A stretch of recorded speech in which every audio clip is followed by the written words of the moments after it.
अस्सलाम वालेकुम, मैं हूं हसनैन कुरैशी और आप देख रहे हैं मेरा यूट्यूब और Facebook channel.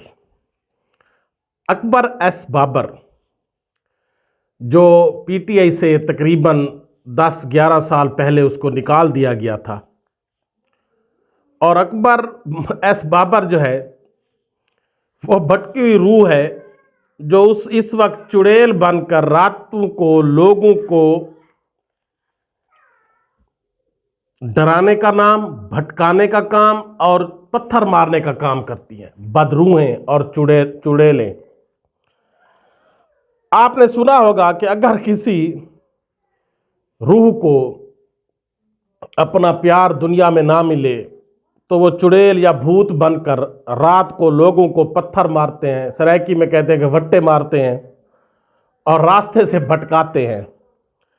Akbar S Babar भी वही किरदार अदा कर रहा है। 10-12 साल पहले निकाले जाने वाला शख्स आज 2023 को पीटीआई के इंट्रा पार्टी इलेक्शन में हिस्सा लेने की बात करता है और घर से निकलते हुए कि जी मैं आज नॉमिनेशन फॉर्म जमा करवाने जा रहा हूं, घर के बाहर से निकलते हुए छोटी सी प्रेस कॉन्फ्रेंस भी कर ली, फोटो सेशन भी करवा लिया कि मैं जी आज पीटीआई के दफ्तर जा रहा हूं और अपने कागजात जमा करवाने जा रहा हूं। लेकिन वहां पीटीआई के दफ्तर जाकर कोई वीडियो नहीं बनाई, कोई प्रेस कॉन्फ्रेंस नहीं की, कोई फोटो सेशन नहीं किया, क्योंकि वहां गए ही नहीं है। क्योंकि अगर वहां जाते तो यकीनन ये फिर कोई ना कोई फोटो सेशन वहां भी करवाते, प्रेस कॉन्फ्रेंस भी करते। लेकिन इसको पता था कि वहां अगर मैं गया तो मुझे छितर पड़ने हैं, पीटीआई वालों ने मुझे मारना है कि तू क्या करने आ गया है। और अब वो भटकी हुई रूह वहां से भागा और इलेक्शन कमीशन के पास जा पहुंचा कि जी पीटीआई के जो इंट्रा पार्टी इलेक्शन हुए हैं उनको कलअदम करार दें और जो चेयरमैन गौहर अली खान को बनाया गया उसको ख़त्म करके मुझे पीटीआई का चेयरमैन बना दें। इंट्रा पार्टी इलेक्शन कैंसिल करवाने के बाद जब वो इलेक्शन कमीशन के पास पहुंचा है तो यकीनन ऐसे कहा, इसी मकसद वजह के लिए गया होगा कि जी मुझे चेयरमैन बना दें। और इसकी मिसाल एक मैं आपको देना चाहता हूं जो आपने शायद सुनी भी होगी कि एक मिरासी का बेटा एक दिन अपनी मां के साथ बैठा था और मां से कहा कि अम्मा अगर ये बादशाह मर जाए तो फिर कौन बादशाह बनेगा। उसने कहा बेटा उसका बेटा बनेगा, उसका भाई बनेगा। उसने कहा वो मर गया बेटे ने। फिर उसकी मां ने कहा कि बेटा उसका कोई बेटा बनेगा, भाई बनेगा। उसने कहा वो मर गया। तो उसने कहा फिर उसका कोई रिश्तेदार, भाई जो भी बचेगा वही बनेगा। उसने कहा वो मर गया। तो मां ने तंग आकर कहा कि बेटा अगर सारे भी मर जाए तुझे किसी ने बादशाह नहीं बनाना, तू यही मिरासी रहना है, यहीं पर रहना है। तो अकबर एस बाबर साहब, आप जैसी भटकी हुई रूहें, टाउट, जो कुछ लोगों के टाउट हैं, आप जैसे लोगों की किसी पार्टी में जगह ही नहीं बनती। आपको पीटीआई ने सही तौर पर निकाला था।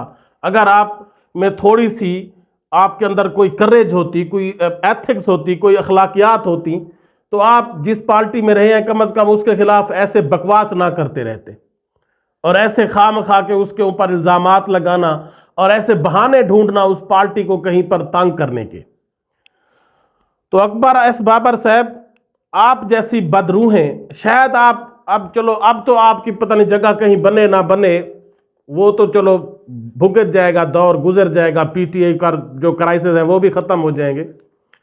लेकिन हमें खदशा ये है कि आप जैसी रूह फिर बदरूह बनकर मरने के बाद भी आप पीटीआई के जो कैंडिडेट होंगे या पीटीआई के सपोर्टर होंगे उनको पत्थर मारा करेंगे, उनको वट्टे मारा करेंगे। क्योंकि आप जैसी रूहें ही फिर बदरूह बनकर, जिनको इस दुनिया में कोई मकाम, कोई इज्जत ना मिले, हर जगह जलील और रुसवा हूं, तो फिर वो बदरूह बनकर, वो चुड़ैलें बनकर, वो भूत बनकर लोगों को डराते हैं, लोगों को रास्ते से भटकाते हैं, रात को रास्ते से डराते हैं, चुड़ैलें बनकर, भूत बनकर, बदरूह बनकर।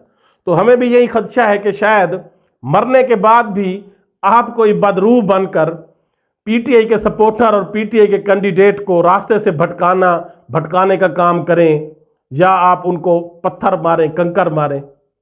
बस अल्लाह से दुआ की जा सकती है कि आप जैसी रूहों को कोई सुकून अता करे और जो है मरने के बाद बदरूह ना बनाए। अल्लाह हाफिज़।